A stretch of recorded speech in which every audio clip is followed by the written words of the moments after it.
Gian Morelli, and I'm coming to you from the stage of the Columbia Theater, right here in Longview, Washington, and we are going to talk a bit today about the artists in our midst in a series that we're working with.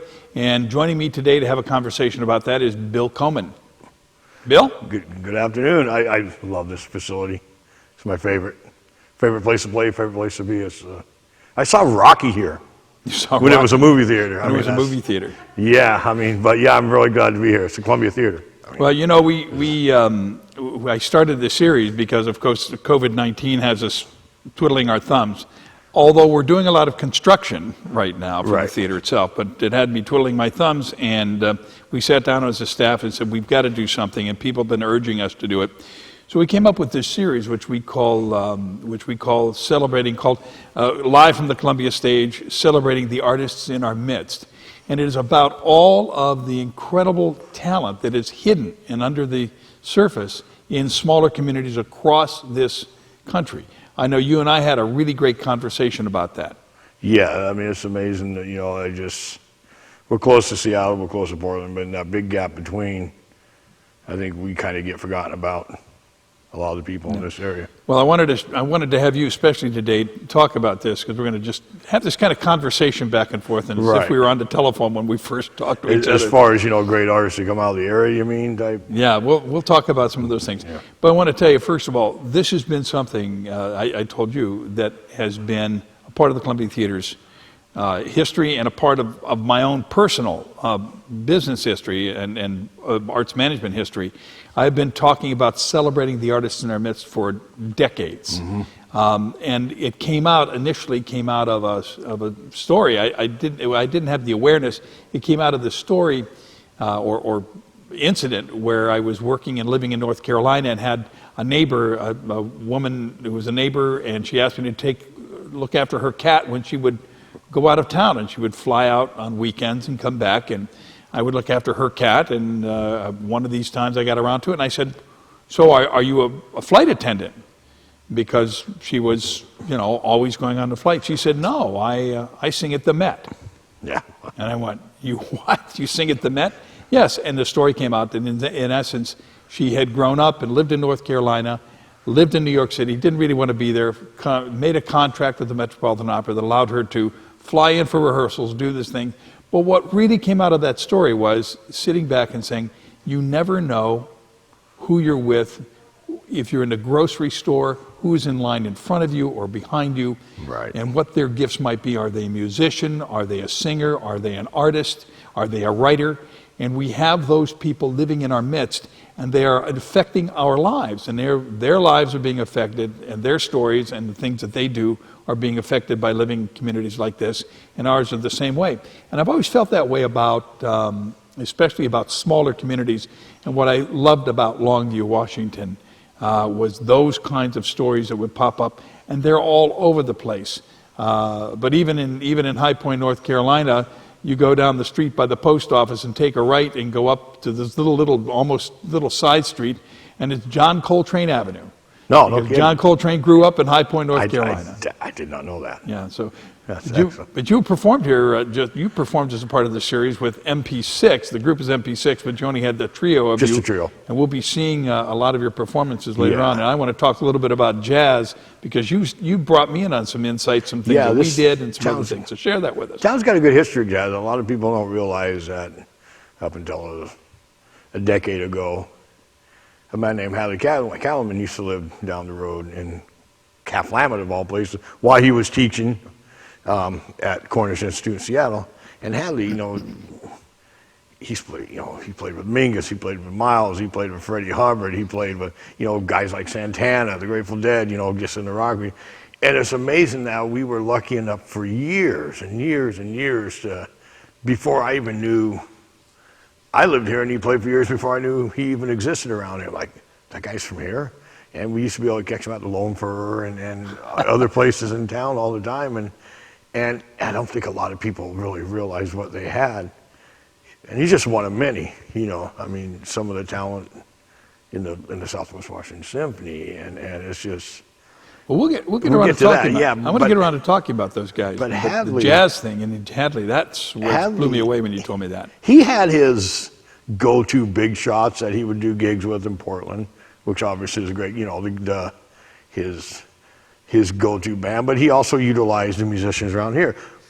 A friend of yours, I believe, Willis. Willis Moss. Played with Hadley every now and then. Oh, God bless Willis. Yeah, he's not with us no more, but he sat in with Hadley's band every now and then, and many other people I know have, so he used the local talent too, which is great because I mean, how many people? Hey, I got to play with Hadley Gallman, you know? I mean, I got one chance at it. It was like, yeah, I was lucky enough to play with a few, you know, thanks to LCC bringing in big shots at world-class guys, but Hadley was like.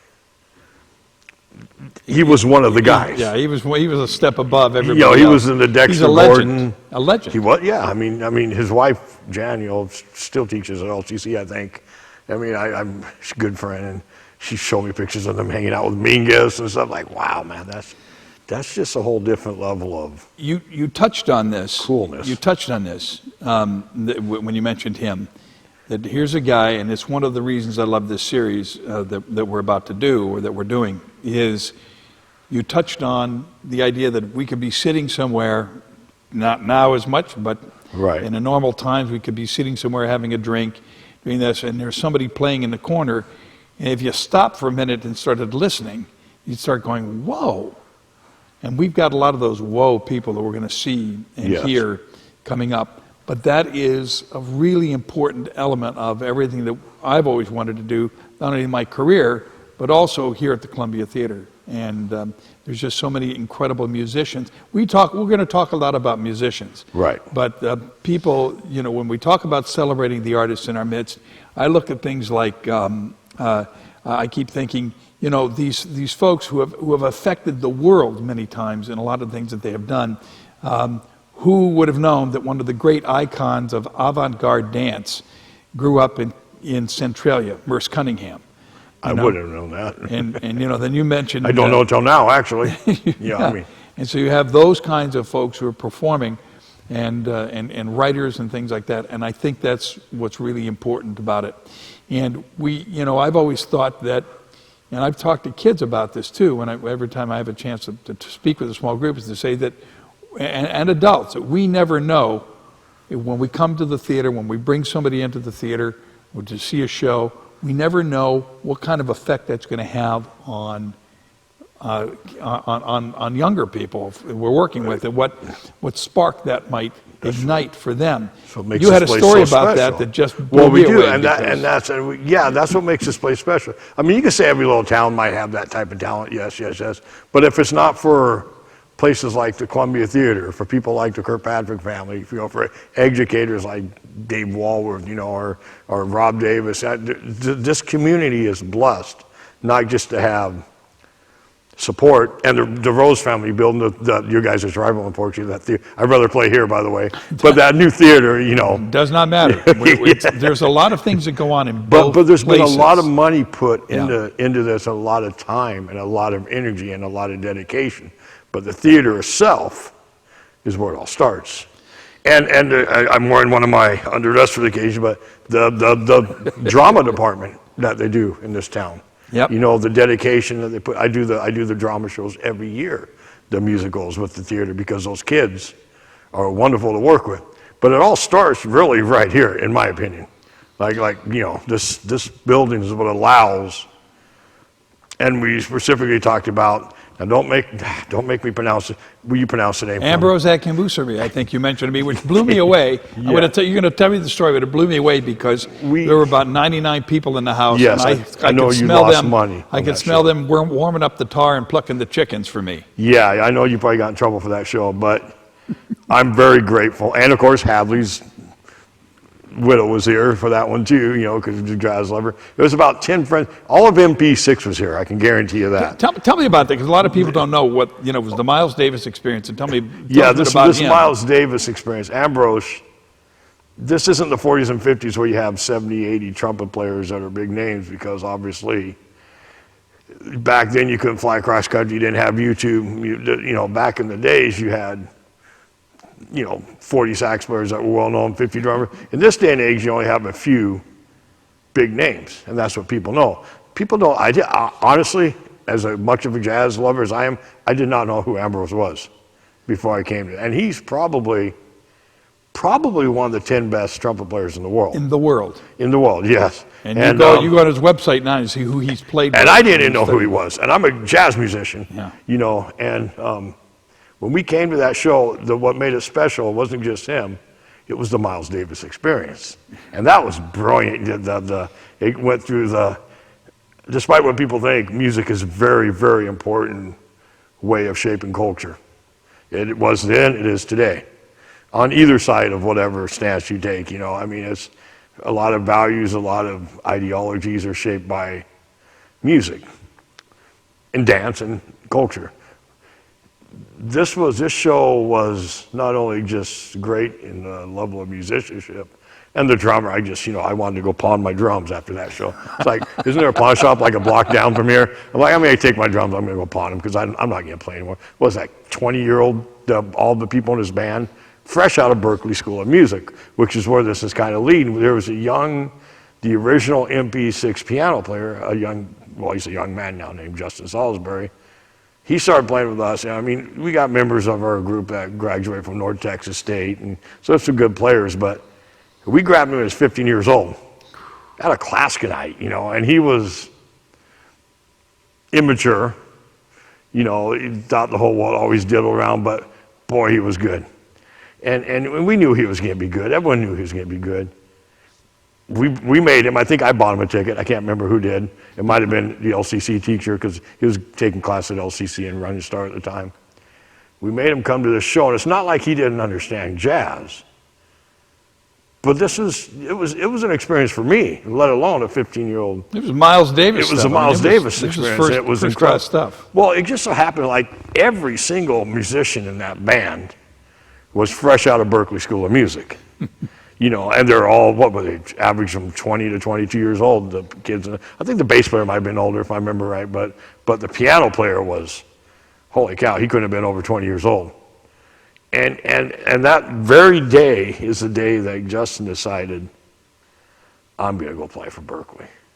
That concert he saw here, kind of, if I can, I don't know what I can say on TV or whatever, it lit a spark under him, let's just say that. And it gave him the motivation. The very next year, he's down at the one in the Monterey Jazz Festival, whatever. You know, applying for the Berklee Summer School program, which he got stuff. He ended up getting a full ride to Berklee. You know, and even in his sophomore year, freshman year at Berklee, I'm getting texts from him. Yeah, I'm in France playing in the blah blah blah, and he's playing at the Montreux Jazz Festival in Scandinavia, wherever that is. Where's Montreux? Switzerland? Well, there's Monterey. And the Montreux, yeah. That's Switzerland, isn't it? Okay. And, you know, and he plays organ, and he still has this gig, mind you, because Berklee, you know, is Boston. The main Catholic church in Boston where, whenever people fly into Boston, where all the billionaires go to, he plays organ there every Sunday. He still takes a train from Brooklyn because it pays so well. The Boston, yeah. But his whole, it's not like he wasn't going to be a great musician. It's not like he wasn't already, but seeing Ambrose here is what really. And I'm gonna take that a little further because sometimes, and we've done this a lot over the last few years at the Columbia Theater, we have artists in here that just would knock your socks off. Yep. And that are not necessarily well known. You know, they're not a well-known name. They're not a household name, but they're just amazing. Correct. This one, when you told me that story, that just blew me away because it was proof of the thing I've always said, which I said earlier, which is we want, I want people to sit in this audience and to be changed. I want them to go out to leave different. And here's a young man who did that, and that was the proof of celebrating the artists in our midst. Exactly. That's what it was about. And I think that's where, when you told me that story, it made all of the money you lost on hiding around that I had to do, because there were people who were saying, I don't think this guy's doing what we want. But it was Miles Davis. It was an acquired taste. But yes. we cannot just do narrow things. We've got to venture out at times. Right. And that was a tough time for the Columbia Theater, but I couldn't pass this up. So we call those one for the house. I guarantee the 99 of us in the audience appreciated it. Yeah. and yeah, like I said, I didn't even have no clue, and I still don't know how to pronounce his last name. But I'm grateful for that show too, because it kind of lit a spark into me too, thinking, holy cow, there's people still love jazz, to where some guys not even, and you see that in Portland. There's a bunch of world-class jazz players in Portland, and they're not making money, but they're still doing it. I got to tell you a quick story about that. Which goes back to jazz. My uncle, he was actually a cousin, but he was my dad's age, but I called him my uncle. Right. Played jazz, and he played vibes, and he played bass. And he played in a trio, and they play all the weddings and things, and they were good. I mean, they were really good. This was Canton, Ohio. Oh yeah. And then, of course, as the disco era in the 60s came in and the rock and roll, he ended up being a barber, doing this, doing that, playing on the side, not having a lot of gigs. He eventually went into started doing just running records and things like that, because that's what people wanted. But he was a wonderful vibes player. My Uncle Paul Spataro, a very good bass player. And when I had the chance, I always loved that. And when I had a chance many years later to have Stefan Harris come in, who's a vibes player, and I loved Milt Jackson and Red Norvo. I mean, I loved vibes. And when I got up on stage and I dedicated this to I'm in Wisconsin. He's in Ohio, knows nothing about this, but I just got up and said, because it was a personal connection I had and why I wanted Stefan there. And Stefan's one of the really great vibes players and marimba players in jazz, and just amazing guy. But when I did that and brought him in, I dedicated it to my Uncle Paul, and I sent him the CD and told him what I had done, and he called me on the phone. He said, I didn't know. I didn't know that you loved the vibes. I would have taught you the vibes. And I just thought, opportunity missed. Right. But still, because he played, I fell in love with the vibes. Right. And we never know which kid, what thing we're doing is going to affect that. That's the mission of what we do. Now, you've got some things, we haven't even gotten around to talking about our symphony. Oh, our symphony is Southwest amazing. Washington Symphony, Our and some of the symphony is people. amazing. And you've got some names here that I know that I want you to share. Well, even if we go back to the conductors, I didn't know George from the old days, but we were lucky enough to have Ryan Heller as a conductor, who I believe, Kelly can confirm this if I'm wrong, but I believe he's conducting the Austin Symphony Choir now in Austin, Texas, which is a pretty sweet gig. And now we're fortunate to have Dr. Rob Davis. How he ended up in Longview is beyond me. Not saying bad things, but him and his wife, Utah Symphony, LA Symphony, we have a lot of players in this town. And once again, I go back to Columbia Theater, has a lot to do with it, because we have that children's concert here every year. We're going to miss that for the first time in many years. And even if I wasn't playing with the symphony, I would come in to do the children's concert, because room packed of however many places it's hold, every fourth and fifth grader in town is great. But we have one special guy we all know and love named Dave Taylor, who's, we laugh because he's a handful. We call him Downbeat Dave. He'll show up, and supposedly he did this at Seattle Symphony too. He'll show up 2 seconds before the concert starts, call time's an hour early, and here he comes in putting on his bow tie as he's walking up on stage. But man, this guy is ridiculous when it comes to talent. He was with the Seattle Symphony. He was with the Seattle Symphony like right out of high school. He didn't go to Juilliard like his wife did and everyone else. He just, out of high school, tried out. Maybe it was like a year after. Wow. And I can tell you some stories about that guy. We were playing a piece one time. It was a popular piece. I'm not really a classical guy, so I don't know a lot of I think it might have been it might have been Shostakovich. It was a 30-minute piece of music that he's probably played a few times. Everyone has. But Dr. Davis goes, I don't think we have the bassoon part. I'll have to get that for you next week. He goes, yeah, I know it. Don't worry about it. I'm like, what? You know, it was like looking at each other. And another time we were playing like a Mozart piece or something. And he's like, and he's always got something to say because he's Dave. And he goes, Dr. Davis, how come I didn't hear this part? And he starts playing this crazy part.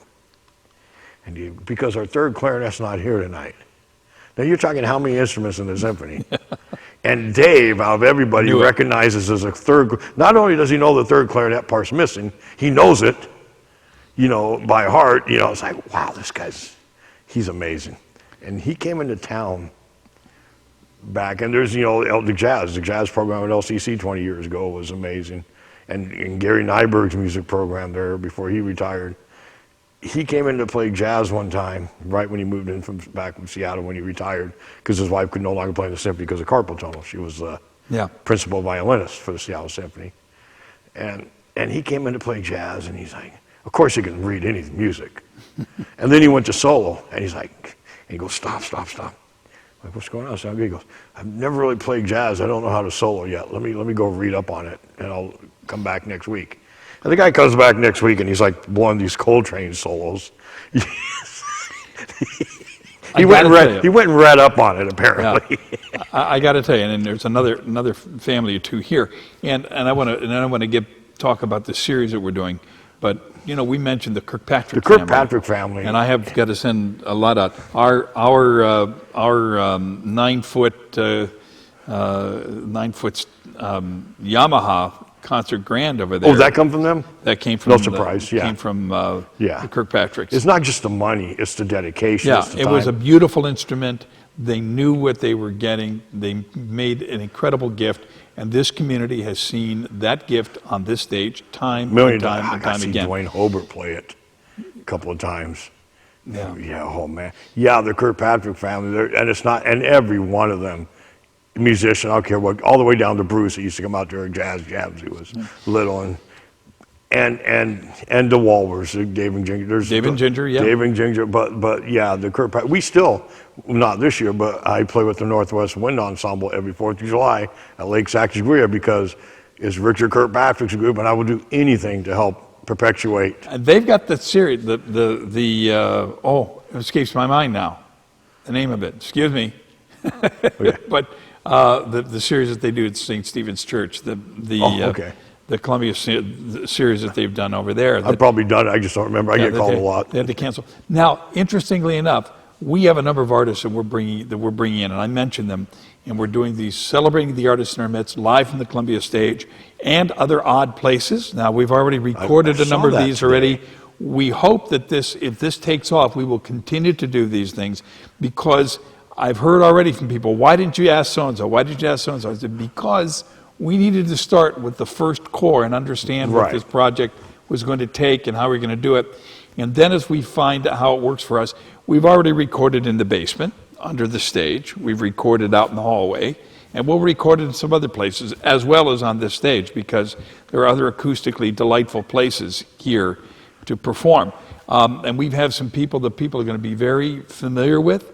We will announce that series, put it out there, and continue it. I'm hoping it continues week after week for a long time to come, because I think there's a real value to what we're doing. So we're going to put the first 7 concerts in the can, and there everything from country to classical, Celtic. It covers everything, singer-songwriters, and it's blown me away how the incredible talent that's here that I didn't even know about when I mentioned this. So we've got this incredible series coming up. Some of it may be already in play, but we've got this series that's happening, and I hope it continues, because it's a gift that we, as the Columbia Theater staff, since we cannot put people in seats yet, it's one of those things that I think COVID-19, one of the little blessings in disguise, is that COVID-19 allowed a lot of people to start streaming.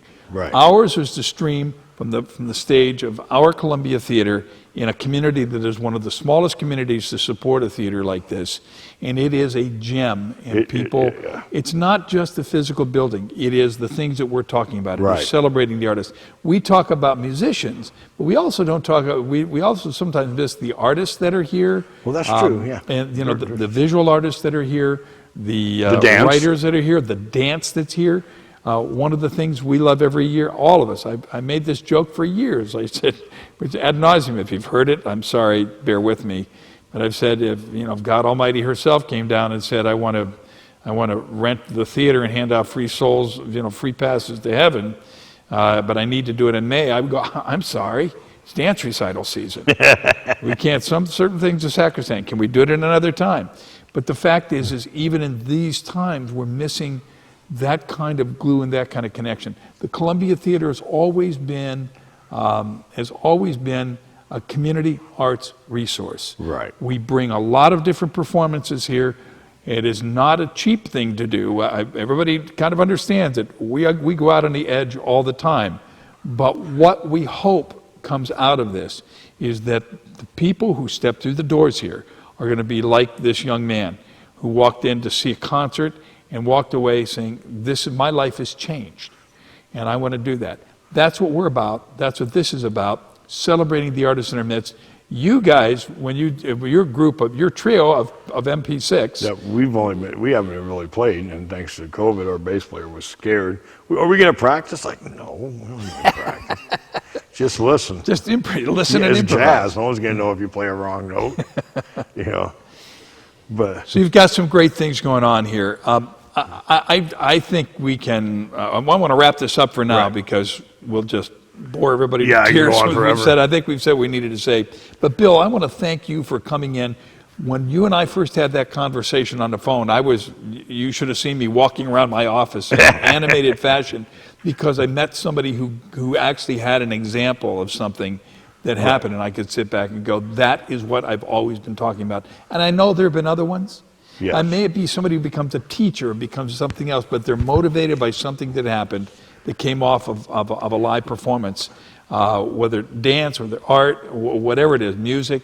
And I think that's an important part of it. So here we are, have this series live from the Columbia stage. Yep. And other odd places, I'm calling it. I guess I'm playing another thing next month down to the basement, I heard. Yeah, we're gonna have I've heard I'm playing again. I don't know what. Among the props and probably the radial arm saw. But okay. And like I said, like 3 or 4 times already today, you have all these musicians, you have all these funders, you have all these people supporting the arts, but if it wasn't for the Columbia Theater, none of that would come. It would, but it wouldn't come together as well as it does. And it only took you, like, you didn't have to explain. You said, and we've met before. I don't even remember. We did a couple of shows on Dave's radio station before. Oh, I remember when I was pitching a symphony concert. But if it wasn't for Columbia Theater, those 500 5th and 6th graders every year wouldn't be able to see what they see. Yeah. You wouldn't see the Celtic act that I just witnessed playing here. It was unbelievable. I mean, where would they play in Longview if it wasn't for the Columbia Theater? Yeah. And the diversity, this place represents diversity. It represents, as you say, all arts. And I'm lucky. And when you called me and said something about Columbia Theater, you didn't have to tell Columbia Theater. Yeah, I'm there. Always, always, because this is the Columbia Theater. Well, I'm glad you feel that way. Yeah. And I got to say, this series is reaching people. The people who are performing this are coming all the way from Astoria, from Eugene, a couple from Eugene, certainly right around here in our own area. And there are going to be a whole lot of people who we haven't even tapped yet. We hope will ultimately be on the stage as a part of this live from the Columbia Theater, celebrating the artists in our midst. Bill Comin, thank you so much for taking the time to come in and talk. Thank you for having me. Most people won't, but I appreciate it. Thank you. Okay.